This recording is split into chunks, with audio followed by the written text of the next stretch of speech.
Hi అండి అందరికీ welcome back to my channel. నేను ఏ వీడియోలో అయితే చేస్తున్నానో నందూస్ వరల్డ్ గురించి నేనైతే వాళ్ళని ఏమీ బాధ పెట్టడానికి వాళ్ళకి నేను ఆపోజిట్గా ఏమీ ఈ వీడియోస్ చేయట్లేదు గాయస్. నేను వాళ్ళకి సపోర్ట్ చేస్తూనే ఈ వీడియోస్ చేస్తున్నాను. ఒకళ్ళు ఇలా కమెంట్ చేశారు, మీరు అసలు వాళ్ళని ఫొటోస్లో ఈ వీడియోస్లో పెట్టడానికి మీరెవరు అని చెప్పేసి. చాలామంది యూట్యూబ్లో పెడుతున్నారండి వీళ్ళ గురించి. వాళ్ళు పెడుతున్నారని చెప్పి నేను పెట్టడం కాదు. ఒకసారి మీరు వీడియో మొత్తం చూసి మాట్లాడండి. నేను ఫస్ట్ నుంచి వాళ్ళ వీడియోస్ చూస్తున్నాను. ఆవిడకి 1 మిలియన్ రాకముందు నుంచి కూడా నేను నందూస్ వరల్డ్ వీడియోస్ అయితే నేను చూస్తున్నాను. సో నేను వాళ్ళని ఎప్పుడు బాధపడటానికి ఈ వీడియోలు చేయట్లేదు. నేను సపోర్ట్ చేస్తూ మాత్రమే వీడియోలు చేస్తున్నానండి. సో మీరెవరు అలా మాట్లాడొద్దు రాంగ్గా. ఈరోజు టాపిక్లోకి వచ్చేస్తే అందరూ చాలా కమెంట్స్ చేస్తూ ఉన్నారు నందూస్ వరల్డ్ గురించి. నిజంగా వాళ్ళు ఏమీ తప్పు చేయకపోతే బయటికి రావచ్చు కదా, బయటకు వచ్చి వాళ్ళకి సమాధానం చెప్పొచ్చు కదా. నందూస్ వరల్డ్లో అయితే ఆవిడ ఒక వీడియో రిలీజ్ చేయడం జరిగింది. ఇప్పుడు ఇంతమంది ఇంత మాట్లాడారు కదా, అసలు ఇప్పుడు మీరు ఏం సమాధానం చెప్తారో చెప్పండి. సో చాలామంది ఇట్లా అంటున్నారు, ఏమీ చెయ్యకున్నప్పుడు మాట్లాడవచ్చు కదా, ముందుకు రావచ్చు కదా అని చెప్పి. సో అదనమాట. నేను ఆ వీడియోలు తెచ్చి నా ఛానల్లో పెట్టడం కరెక్ట్ కాదు. సో మీరే చూడండి, నందూస్ వరల్డ్ అని సెర్చ్ చేసి నేను కావాలంటే మీకు ఇస్తాను, కింద లింక్ ఇస్తాను, చూడండి. అలానే ఇంకొంతమంది Nandu's world mother and father ఎవరైతే ఉన్నారో వాళ్ళ మీద కూడా కేసు పెట్టడం అయితే జరిగిందంట.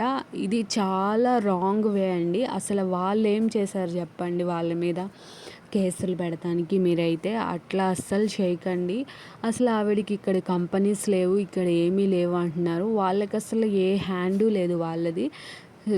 అలాంటప్పుడు వాళ్ళు పెద్దవాళ్ళు, ఏజ్డ్ పర్సన్స్. సో వాళ్ళ మీద కేసులు పెడితే మీకేం వస్తుందో చెప్పండి. అలా అస్సలు చేయమాకండి. సో నందూస్ వరల్డ్లో అయితే చక్కగా లాయర్ గారు అసలు ఏం జరిగింది అని పిన్ టు పిన్ మొత్తం వివరించారు. ఒకసారి అందరూ చూడండి. అసలు ఎన్ని యూట్యూబ్ ఛానల్స్లో చాలా రాంగ్గా కన్వే చేస్తున్నారు. సో అస్సలు అలా చేయకండి. TV9 వాటిల్లో కూడా చెప్తున్నారు. ఏంటి అంటే వాళ్ళ లైఫ్ స్టైల్ మొత్తం ఆమె యూట్యూబ్లో పెడుతూ ఉంటుందని. ఆవిడ లైఫ్ స్టైల్ మొత్తం ఏం పెట్టలేదండి, జస్ట్ కొన్ని మాత్రమే ఆవిడ చూపించారని నేను అనుకుంటున్నాను. లైఫ్ స్టైల్ మొత్తం పెట్టి ఉంటే అన్ని కంపెనీస్ ఉన్నాయని చెప్పి మాకు ఇప్పుడు వరకు తెలియదు అనమాట.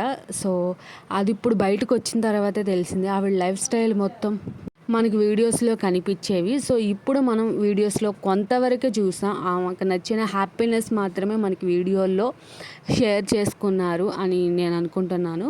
కొంతమంది ఇలా కమెంట్స్ చేస్తూ ఉన్నారు, అవును ఆవిడ నిజంగానే స్కామ్ చేసింది, అందుకనే వాళ్ళ అబ్బాయి ఫంక్షన్ అంత గ్రాండ్గా చేసింది అని చెప్తున్నారు. వాళ్ళు నిజంగా రిచ్ పీపుల్ అండి. సో ఎవరైతే తెలియని వాళ్ళు ఇలాంటి కమెంట్స్ చేస్తున్నారో వాళ్ళ కోసం మాత్రమే చెప్తున్నాను, అందరికీ కాదు. వాళ్ళు నిజంగానే రిచ్ పీపుల్. యూకేలో ఉన్న వాళ్ళు ఆ మాత్రం ఇండియాలో అంత గ్రాండ్గా చేసుకోలేరు అని అనుకుంటున్నారా మీరు? ఆవిడ యూట్యూబ్ ఛానల్ పెట్టడం వల్ల మనందరికీ ఎంత అవేర్నెస్ తెలిసింది అంటే ఇలా తెలిసింది. కానీ ఆవిడ యూట్యూబ్ ఛానలే పెట్టకుండా ఉంటే ఆవిడ గురించి మనకు అసలు ఏమీ తెలియదు. సో పాపులర్ అయ్యారు కాబట్టి ఒకరిని ఇంత కించపరచడం అనేది చాలా రాంగ్ అండి. అలా మీరెవరూ చేయమాకండి. నిజాలు తెలుసుకొని మాట్లాడండి. ఎవరిదైనా ఫ్యామిలీని. ఇప్పుడు ఆవిడ ఒక సోషల్ మీడియాలో ఉందని ఆవిడ మీద అన్ని ఎలిగేషన్స్ వేయడం అదంతా కరెక్ట్ కాదు గాయస్. ప్లీజ్ ఒకసారి మాట్లాడేటప్పుడు చూసుకొని మాట్లాడండి, నిజాలు తెలుసుకొని మాట్లాడండి. సో ఇంతకీ మీరేమో అనుకుంటున్నారు అంటే, నేనైతే వీళ్ళ గురించి అంతా మంచిగానే అనుకుంటున్నానండి. నేనైతే అలా రాంగ్ వే చేసి ఉంటారని నేను అస్సలు అనుకోవట్లేదు. సో మీ అభిప్రాయాన్ని కూడా కామెంట్లో చెప్పండి. చాలామంది రాంగ్గా కన్వే చేస్తున్నారు, అట్లా అస్సలు చేయమాకండి గాయస్. సో మీరందరూ ఈ వీడియో ఎలా అనిపించింది, నెక్స్ట్ ఏం వీడియో చేయాలి కూడా చెప్పండి. వీడియో నచ్చితే ప్లీజ్ లైక్ అండ్ సబ్స్క్రైబ్ చేసుకోండి. నెక్స్ట్ వీడియోలో కలుద్దాం. Bye bye.